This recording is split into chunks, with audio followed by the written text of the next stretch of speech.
chene kama mzuri mwana nducha wewe weta mizu. Ukwela mimi. Baba ontsanga chisimani. Oni dia chisimani. Zvinotenda maone uri kunindira mini. Une mishanda maone. Chene ukudai mishanda wambudzeni. Mishanda bakuyadharera. Mawe.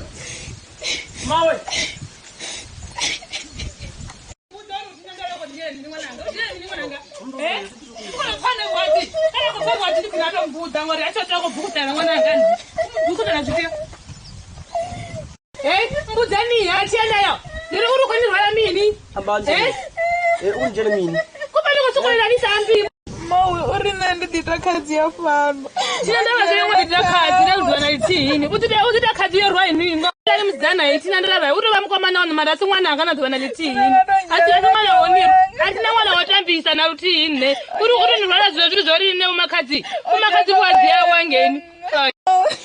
Uri nende mwana wafana. Nani mwana wafana? Nani mwana wage. Nani mwana wafana? Izo zori mwana wafana yi. Anga buzanga mwana wapite. Aba pite wadala bachimbuta zvabu dina musira chikuya. Mwana wafana ngarendra sana kwati anu wapite ndo kokotoro. Nisibe mwana wafana hani ngandede. Ana mwana yana ndito muyera. Anga dati ayela ngamanda. Ita anu re abe nesabenza be mwana wafana ndo fana kwati anu.